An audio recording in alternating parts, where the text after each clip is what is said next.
Hello everyone, this is SWISSFRAGREEFER. My name is Thomas, and on this channel I would like to show you everything about the saltwater aquarium hobby, especially the corals.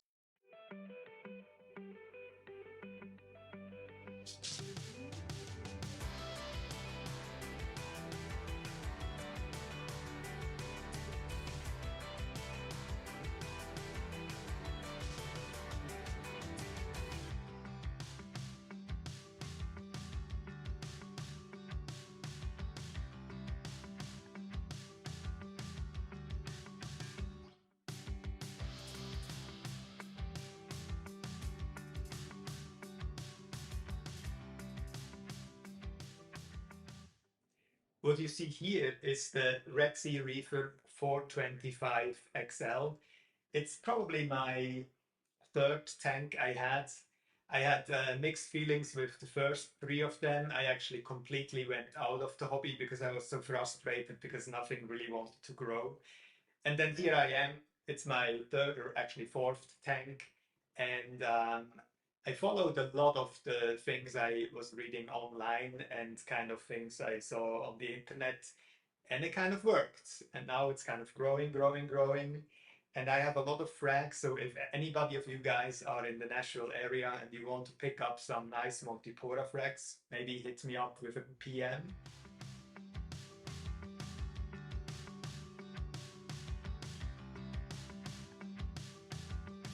Maybe just to cover some of the main specs, obviously again, the 425 XL. I have a nice little lid here on the top because otherwise all the fish would jump out.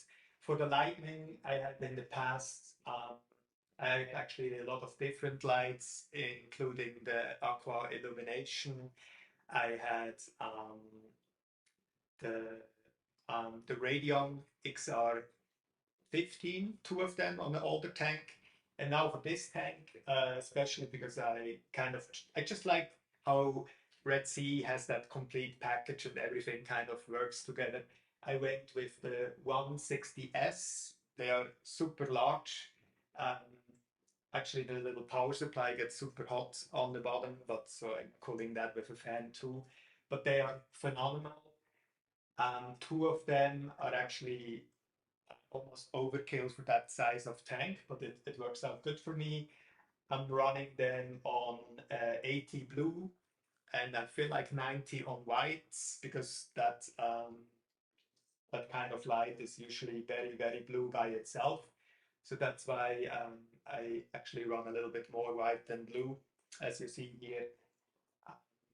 From the pumps itself, I have the REEFWAVE 45. I have the AI NERO 3 on the sides. I didn't really want to put the reef waves on the sides because it would be maybe better for the flow, but I just don't like to have like these huge, huge things on the side of the glass. So I have them on the back wall, and you obviously almost don't really see them.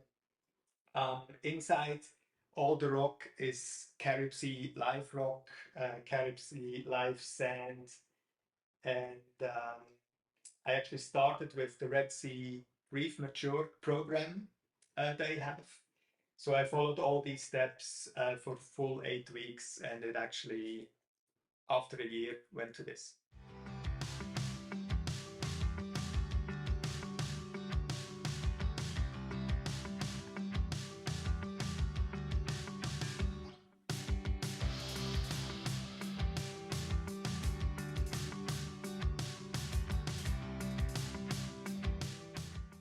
Okay, now just to show you guys a little bit more about the corals who are inside.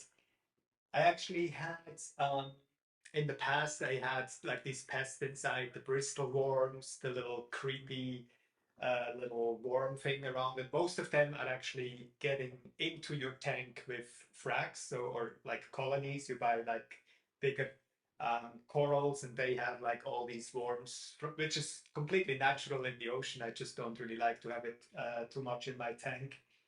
They get them inside your tank, so that's why I wanted to go with very, very clean and very, very nice frags. So I have actually two favorite stores, or actually almost three. One of them is Worldwide Corals in Florida. So I got a lot of corals from them. I got some corals from Jason Fox corals, and I feel like I got some of them from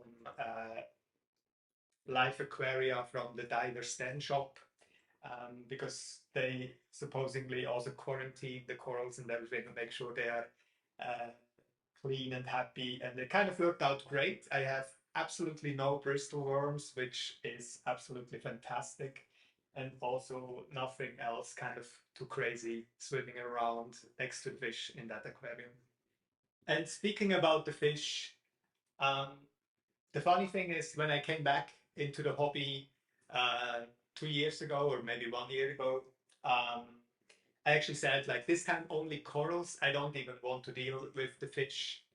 I got a small little tank, the RedSea Max Nano, and just in the process, it wasn't so boring that I actually ended up buying the little black storm clownfish pair there. You see in the very back, they are hanging around there a little bit. But then I kind of was hooked again, and I went also with some tangs. I have a convict tang, Atlantic blue tang, rabbit fish, some 3 chromis I have, a blenny, and mandarin goby, and the cleaner shrimp. And next to that, I only have the ASTRAEA snails. I like them especially. And obviously, I know it's not a fish, but it's also kind of a creature inside the tank. I like them especially because they are always able to flip themselves back up when they're falling down.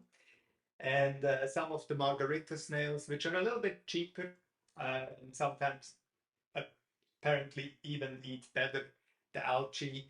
If they get stuck on the shell, they just die, and I didn't want to have a lot of dying creatures in my tank, so I went only with the ASTRAEA snails. They also spawned already a couple times in my tank, so I always get new snails. I don't have to buy any more of them. They just show them up inside my sump or somewhere else, like tiny little snails, so that's a good thing for that one. And I feel like still somewhere should be a little emerald crab, but I haven't seen him for a while. I think the biggest reason for that I had this time success with this tank, that everything kind of still looks great, was that I, in the beginning, really followed all the actually steps people say how to be successful with a tank, and that's actually number 1 is to set it up and then leave it alone for like 2 months. So I did that. I feel like it was maybe not 2 months, it was maybe more like 6 weeks. But I haven't put my hands inside. I just kind of let it coast, put it in the rock, put them in some corals. And then I feel like what I did wrong with my first couple tanks is I kept them too clean. So all the nitrates and phosphates were completely down, and then you get the nasty DINOFLAGELLATES and whatever the name is for that kind of algae or pest thing, and then it kind of just screws your tank up there a little bit. But this time I kept a much closer eye on the levels. I actually bought these HANA checkers, checked my water every couple days. I mean, first probably every day, which is way too much, and every kind of week, and always looked that I'm in the balance with the phosphates and the nitrates. I always kept nitrates at 10 and phosphates at 0.1. And it turned out to be great and pretty much stable. And I feed very, very heavily on that tank. I feed probably every second day a big chunk of frozen fish food. And also like twice a day they get the little pellet food. I'm definitely feeding very heavy, but I also have kind of a good filtration system. Then on the sump side, I don't want to go too much into the detail right now, but just kind of some basic overview. I have obviously the protein skimmer, the RedSea 600 protein skimmer, this one here, the automatic filter roller from CLARISEA generation 2, Then this guy here, that's just kind of holds some CO2 absorbing media that helps a little bit bumping up the pH in your tank. And it especially keeps the skimmer very, very silent. That's why I like it the most. There are little bits. Then that side, it's very big. It's the PENTAIR. There is to keep the fish healthy. And only one solution I dose. I only dose ALL-FOR-REEF. So no two-part, it's kind of a complete solution. It also has the trace elements. Apparently, it's kind of like that whole complete system. And this time I also wanted to make sure I keep it as simple as possible, not that I have to kind of always control 10 little bottles and dose manually a lot of things. So it's just everything is dosed manually or automatically, I have to say, not manually, with the KAMOER X1 pump inside, a perostatic pump.